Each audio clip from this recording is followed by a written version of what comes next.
me wanna holler, go away. I need more peace and hope and love. Where do I find it in this crazy old world? I need strategies, strategies for living radio. Your dose of radio rehab. Strategies for living radio.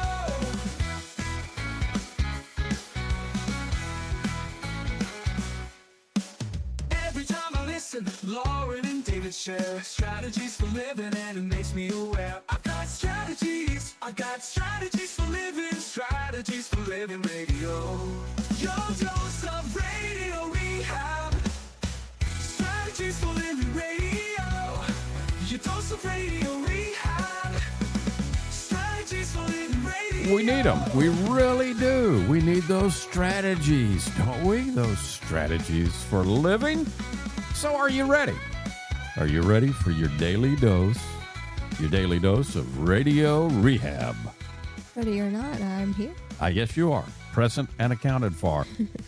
Hey, folks, welcome. Welcome into another edition of Strategies for Living. I'm Dr. David McMillian, and she is psychotherapist, LPC, Lauren Leon McMillian. You know, it occurs to me, Lauren, and we like to be accurate. We like to be as accurate as we can, as often as we can. Nobody's perfect, but we try. No, and the truth is evolving As we speak. In some cases, you're correct. Yes, I think you're right. For the most part. How's that for? Exactly. Yeah, exactly. That is a demonstration of the accuracy, right? Yeah, there you go. It's important to be curious and continue to wonder, but also to be open to new information as it becomes available. You know, in any discipline, and this includes the discipline of psychology, there are myths and there are accuracies. And so I thought today we could talk about some common misconceptions, kind of separate myth from mind, if you would. Some common psychology misconceptions. I'll say what we're going to start with, and then we'll dive in and start after the break. But you've heard that we only use 10% of our brains, right? Yes. And that's a myth. That's a misconception. It's just not true. Now, some people that you interact with, it may feel like they're using 10% or less of their brain, but that's a totally different thing. The fact is we use way more than 10%. We're going to talk about that and many other misconceptions of psychology. We're myth busting today. Yes, we are, right here on Strategies for Living. Thanks for joining us, and we appreciate our sponsors who make it all possible. The Robinson Film Center, Azalea Cleaners, Pintail Roofing, Restore Healing. That used to be the Balanced Life Wellness Center. Fertitas Delicatessen, home of the Muffies. SRT, Sales Training. Uprising, Addiction Center. And Mira, Direct Primary Care. We're busting myths today. Psychology myths here on Strategies for Living. Be right back.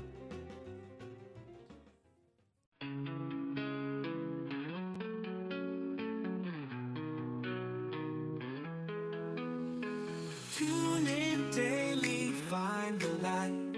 Healthy mind and spirits bright. Strategies for living strong. Feel the vibe, it won't go wrong. Body moves and soul align. Catch the rhythm, feel the time. Radio rehab every day. Chase those clouds of gray away. Your daily dose of radio rehab. Lift you up when skies seem drab. Mind and body, spirits free. Living life in harmony. And welcome into Strategies for Living as we try to separate myth from mind today.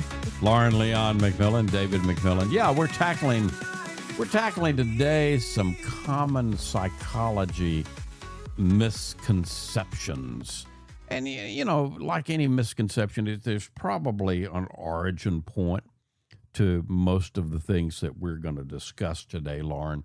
But the first one, and I've already mentioned it. Probably at some point rooted in what they believed to be accurate at the time. Yeah, and Right. I think this first one, and I've already mentioned it, that we humans use only 10% of our brains. That's a myth. Right. The reality is that brain imaging absolutely proves that we use all parts of our brain. Yeah.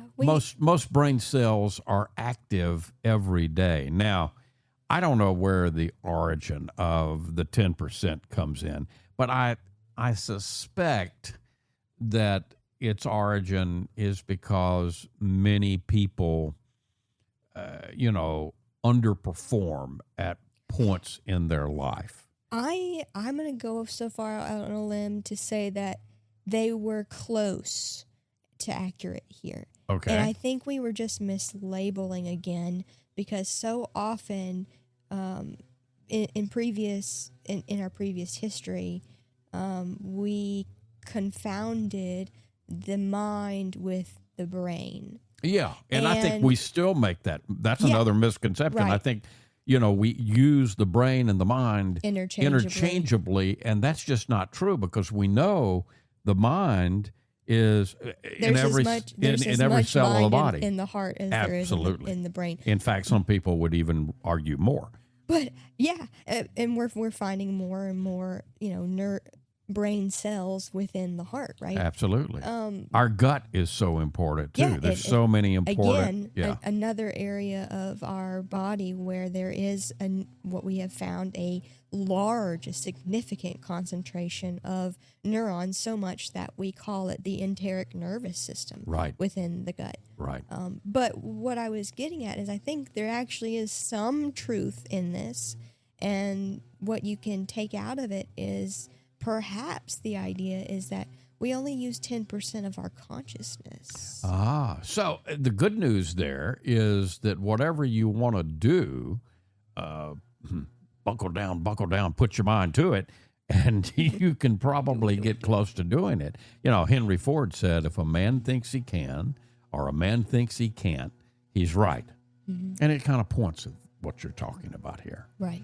All right, now there's a misconception that people are either left brain, they're logical, or they're right brained, they're creative. Right. Now, the reality is that we use both sides of our brain, not a clean either or distinction, if you will, Yeah, and this is interesting because I can remember in grade school this was one of my areas of research. Like I was really interested in this idea and actually vested in it. There was a lot of information available about. You were probably growing up labeled left brain.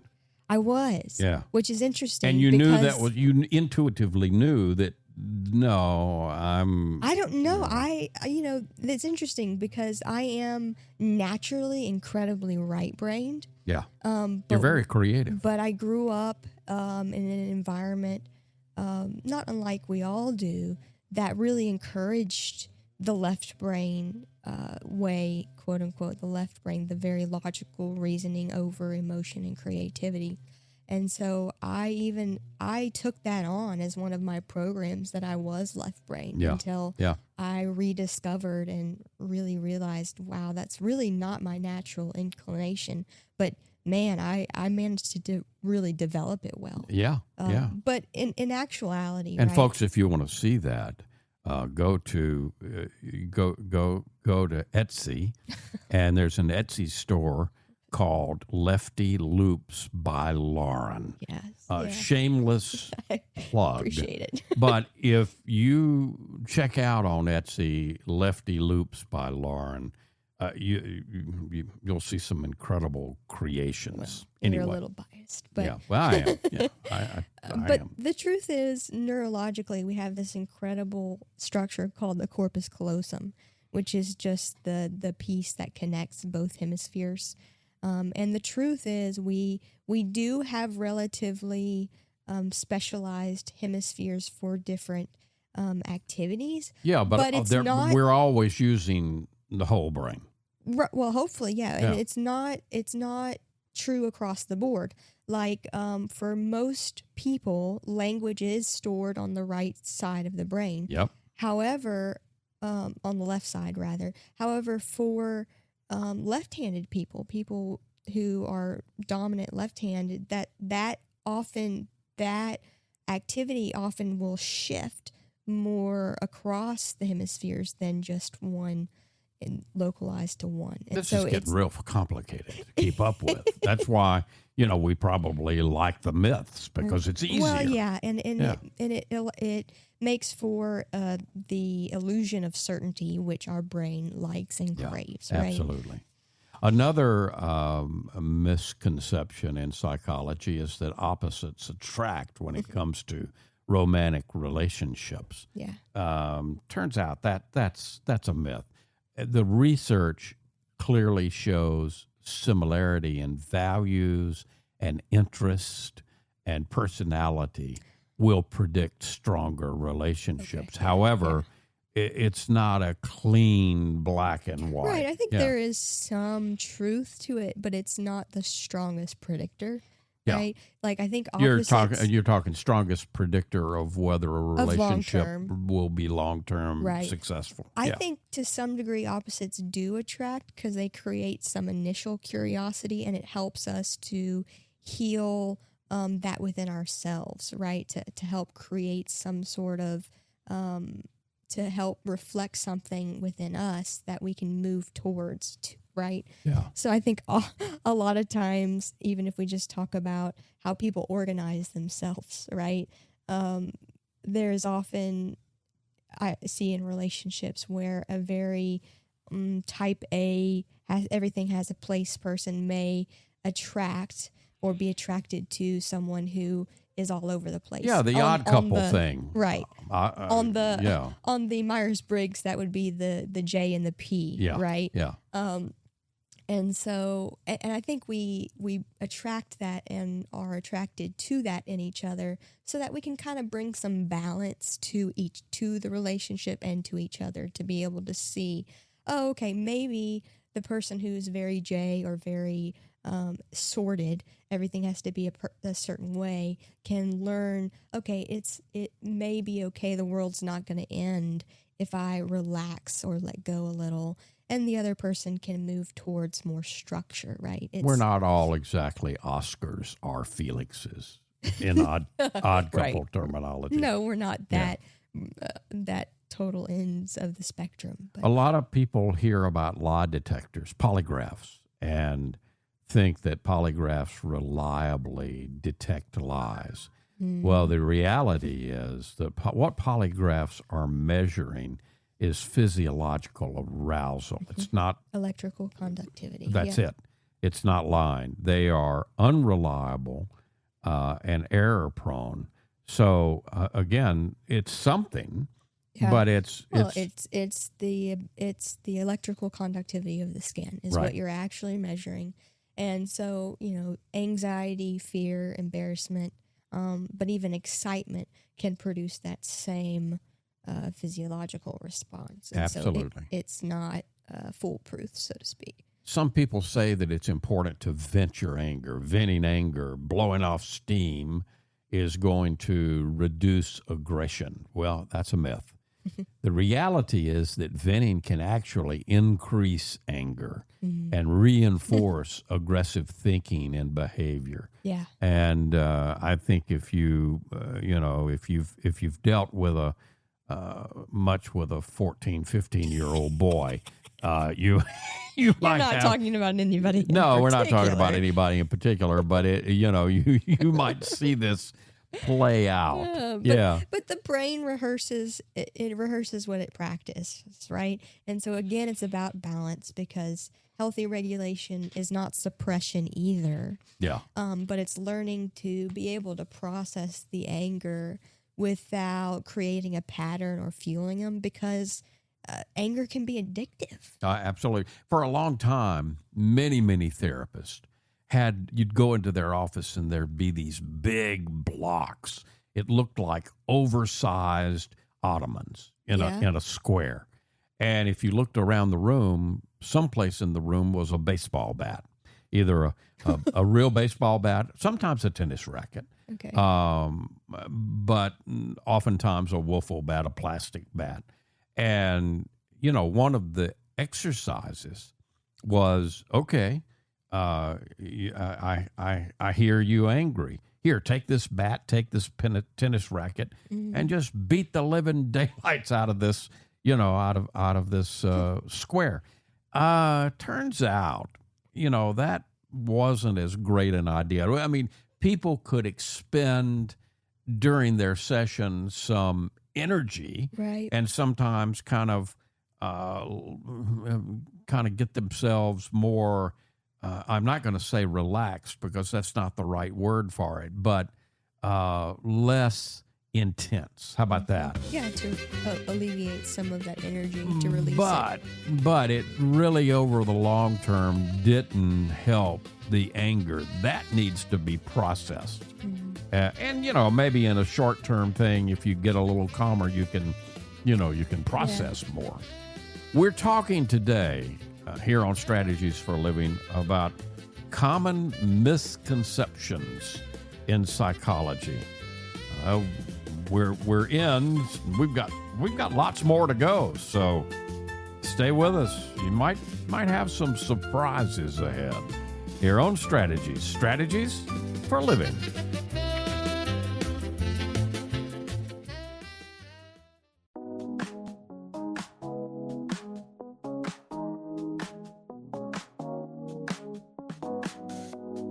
Facing the same old problems day to day makes you wanna holler, get away. Looking for the road that'll get me there. Looking for hope and peace to spare. Looking for strategies for living radio. Your dose of radio rehab. And welcome back in. Welcome back into Strategies for a Living. Lauren Leon McMillian, David McMillian. We're talking about some common psychology misconceptions today. The Mozart Effect. You've heard of the Mozart Effect, right? Oh, yeah, I am a baby of the Mozart Effect. Okay, so the Mozart Effect makes babies smarter. Yeah. That's not exactly accurate. It's interesting to me. I mean, the research and the idea around this actually came out right around the time I was born. Yeah. And so I did. I mean, my mom played Mozart for me while I was in utero, and I still had the CD when I was a kid. Yeah, and there was actually, a CD. You can probably still get it. It's called the Mozart Effect. In fact, it's a number of CDs. Right. Yeah. Well, the one in particular that I had, if I could probably tell you the playlist. I mean, because I listened, probably could, because I listened to it actually as I got older, because it continued to calm me. It brought me to a center place, probably because of my history with it. Yeah. Right. I mean, the reality is that brief exposure to classical music, and we're just using Mozart as an example. Right. It's not Mozart's In particular music, Right. but it's classical music as a whole. But exposure in the short term, brief encounters with it doesn't boost intelligence. But there's really no research that says it causes long term benefits. But again, here's perhaps where the origin of this is. I was having lunch several years ago with a local. He moved from here several years ago, but he was a local psychiatrist and really a good guy. He and his wife had several kids, and we were just discussing families and stuff like that over lunch. And he just made the offhanded comment. He said, "Every one of the rule in our family is that every child has to pick an instrument and learn an instrument." Now, he said, we don't say they have to become, extremely proficient. But there is incredible research around that. But the rule is, you can pick the guitar, you can pick the piano, you can pick the violin. And as a matter of fact, it was interesting because his children, they each picked a different. So, I mean, it's like, and he and his wife were part of a local choir at a church. And so it's like they had a band. They had the family Von Trapp family. The family band. Which, I think it's fascinating. But anyway. There is good research around learning an instrument and engaging in music and music theory, and what it does for our creativity, for emotional regulation, for whole brain wellness, right, and intelligence.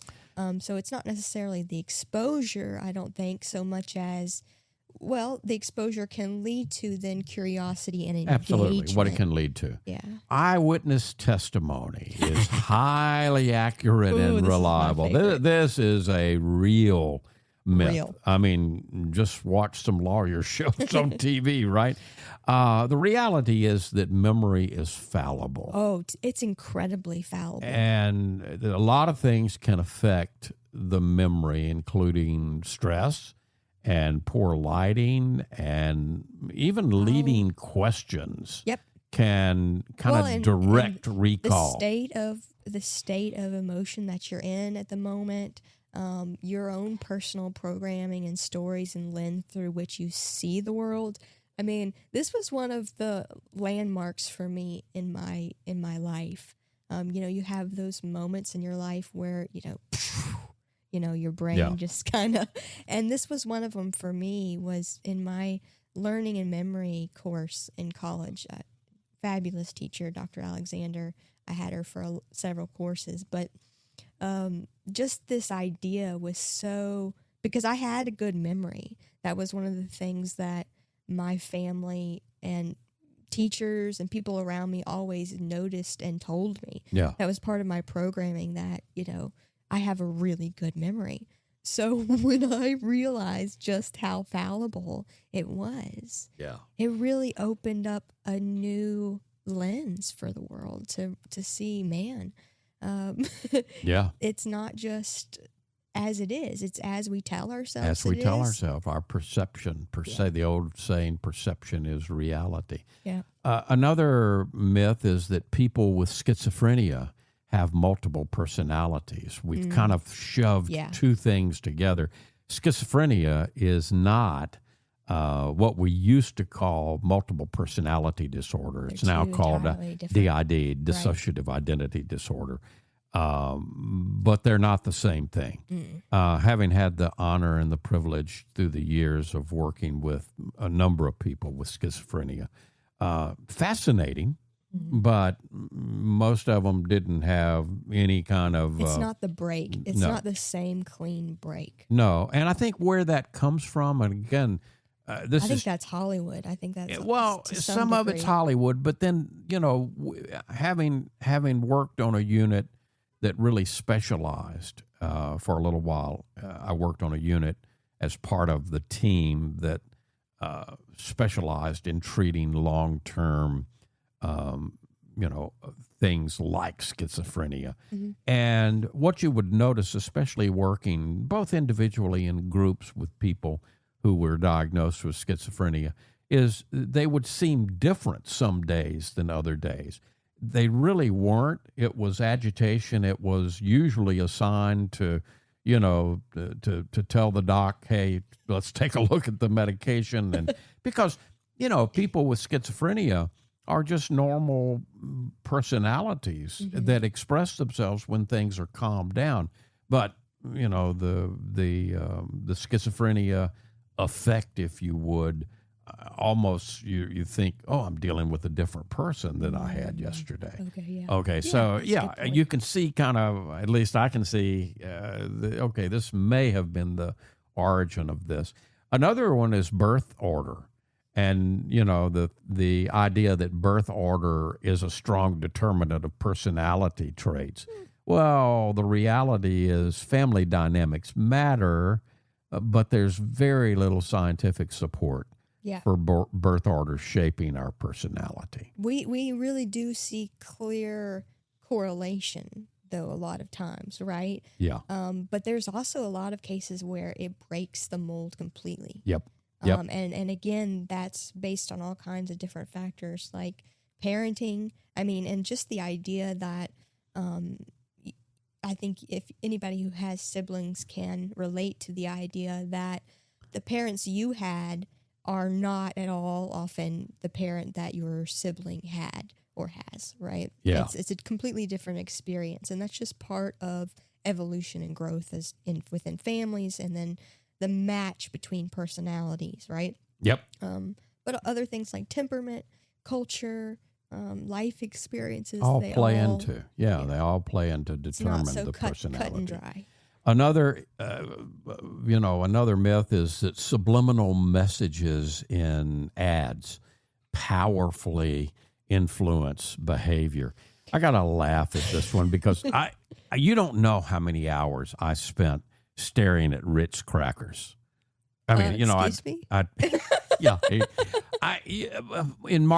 My undergraduate degree was in marketing. Yeah. And one of the courses I took, and the professor that I really liked, he was a wild man. Name was Jim Reed, Dr. Jim Reed. And the particular course, included a chapter and one of his lectures on the subliminal effects of advertising.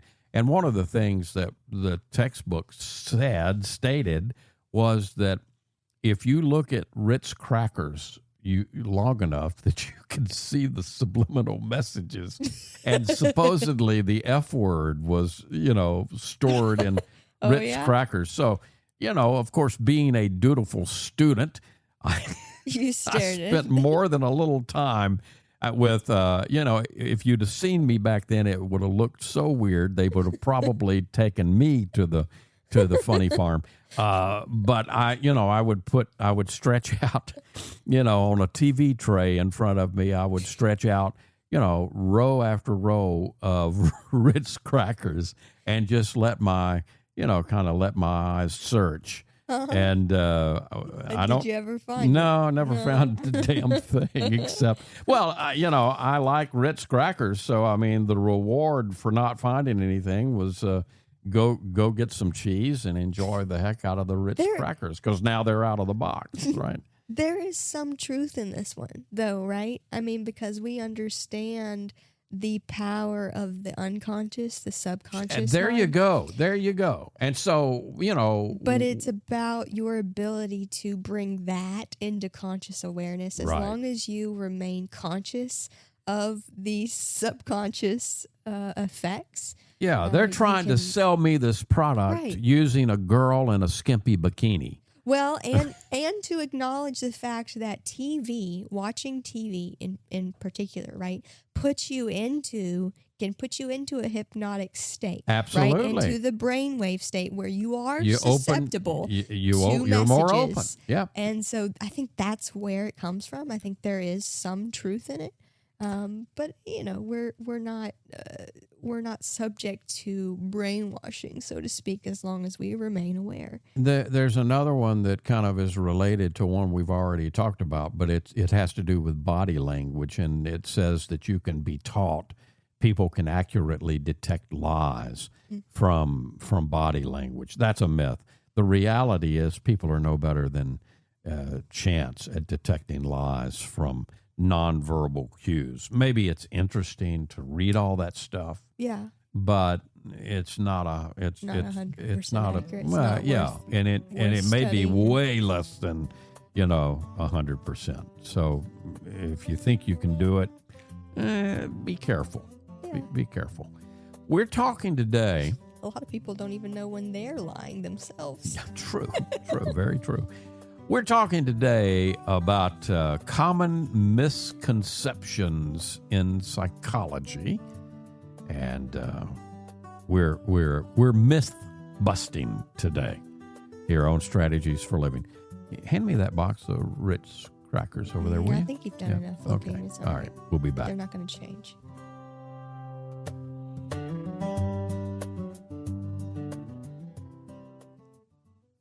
We all have problems every day.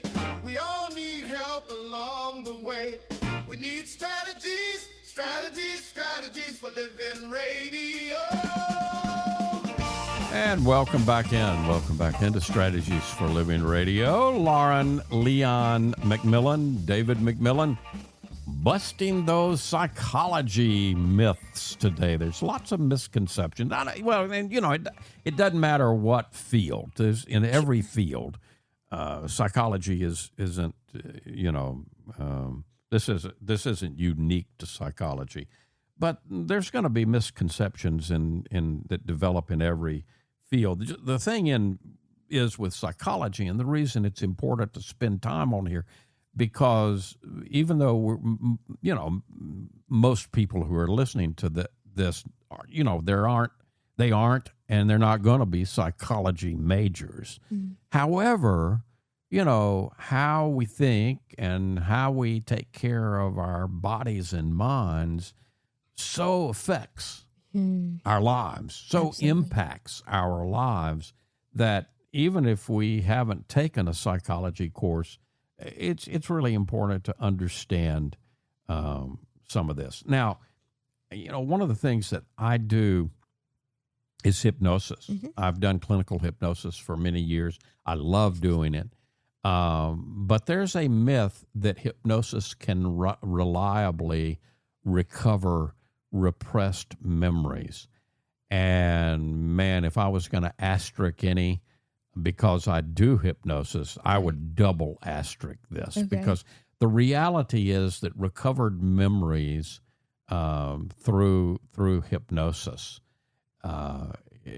can actually really unintentionally cause harm. Sure. Because the memories through hypnosis are often inaccurate. And sometimes, most people who are doing hypnosis aren't intentionally suggesting.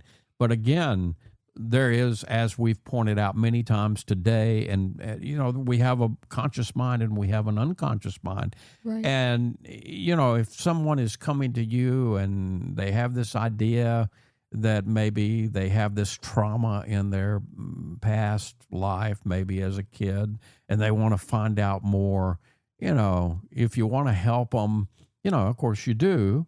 Sometimes unconsciously you lead, and that's where it really gets murky. No, hypnosis cannot reliably recover repressed memories. But it can, and it can help, and whatever comes out of hypnosis can be fodder for your own growth and development. Absolutely. And I think, we have to kind of taper this one, because I don't want to cause people who have had, relatives to undergo hypnosis and retrieve memories to suddenly say, well, whatever you remembered wasn't even real. Yeah. So we have to be careful there. Well, I have a personal example. I was doing a radio program many, many years ago. Yeah. And I was talking about it. Hypnosis was what we talked about. And the next day in my office, a little lady showed up, and she just came in, and she told the receptionist that she had heard the program the night before. And it happened to be, I happened to have a free hour. Yeah. So the receptionist came in and said, do you want to talk to this lady? And I went out to the waiting room, and there was the cutest little lady. If you looked in the dictionary for the definition of a cute little old lady, that's what was standing in front of me. Right. And so I asked her to come back and ask her, sit down and tell me what you wanted. Turns out she had lost some money. Mm-hmm. And I won't go into that because I've told the story before here. I won't go into all the details. But, she asked me if I could help her. I said, I don't know, but let's see what happens. Yeah. And I, put her into induced trance. Mm-hmm. And when she awoke, when her eyes opened, and she was sitting on the couch in front of me. When her eyes opened, the first thing she said was, "My sewing machine." Mm-hmm. And I said, "Tell me about your sewing machine." And she said, it's one of those fold down, right. It looks like a piece of furniture when you're not using it.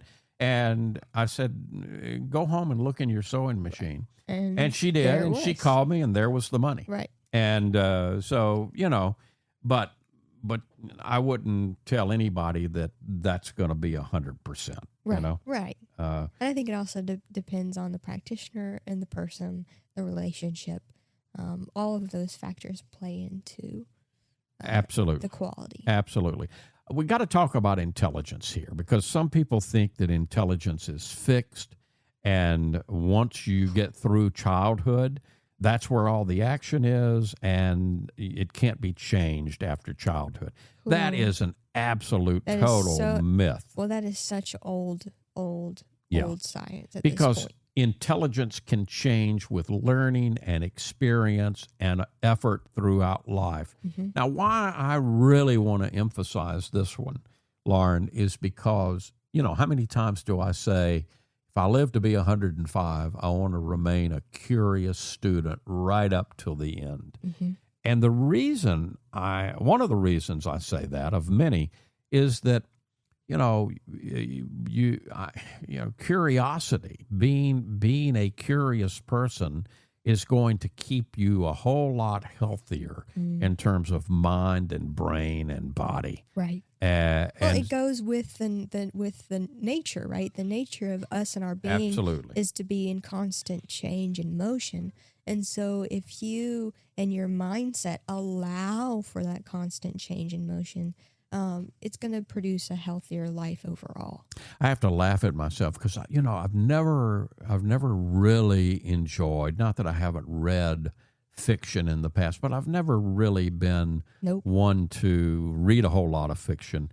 And for whatever reason, recently. Whatever reason, I found an author that just lit me up. And I've devoured now, I don't know, and she's an incredible writer. I have 6 or 7 of her books, and I've got a couple. I'm working on one now and got one in standby. So it's like I've gained a much broader appreciation recently for good writing and good fiction. I have a daughter. The oldest daughter is an English teacher. Yeah. And she and I were talking about this subject because she's familiar with this author and has read a lot of her work. And she was saying, how important reading is, and how she plants that. She works with high school students, how she plants that seed for them to start reading now and continuing to read, and how important that is for, the development in your life. Well, we've got a lot more of them. I mean, we've been through a lot of these. We've got a lot more. Maybe this is one of those subjects that it's a recurring. We got to occasionally bust some myths. Maybe a part two that we'll do later on. But hopefully we have stretched some minds today as we have talked about common misconceptions in psychology, common myths that develop, as they do in any subject matter, that are really important for you to understand. No, that's not exactly accurate and reliable. That's what I'd call a myth in psychology. That's what we've tackled today here on Strategies for Living. We'll be right back.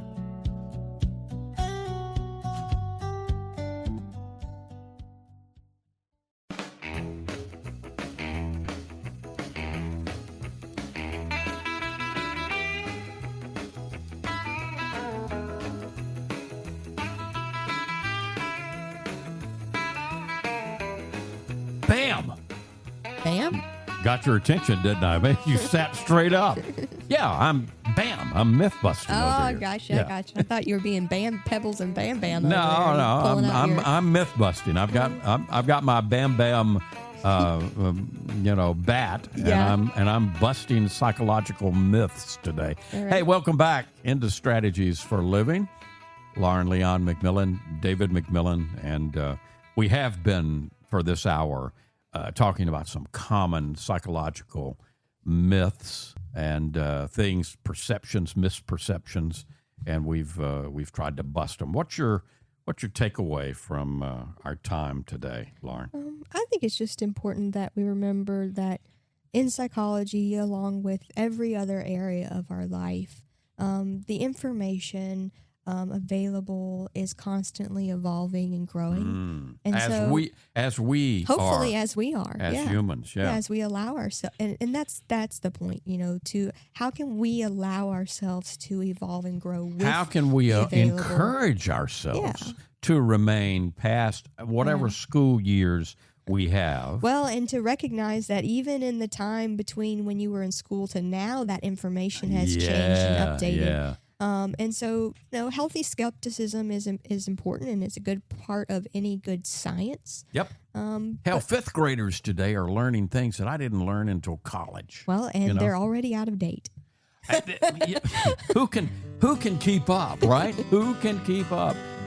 Lauren, thank you. Folks, thank you. We appreciate you being a part of Strategies for Living, and we appreciate our sponsors who make all of this possible. The Robinson Film Center, Azalea Cleaners, Pintail Roofing. It used to be the Balanced Life Wellness Center, but now it is Restore Healing. Fertitas Delicatessen, home of the Muffies. SRT, Sales Training. Uprising, Addiction Center. And Mira, Direct Primary Care. If today were the last day of your life, you only had one more phone call that you could make, who would you put that call into? And what would you say? And why are you waiting? Make the call. For Lauren Leon McMillian, I'm David McMillian. We'll see you next time right here on Strategies for Living.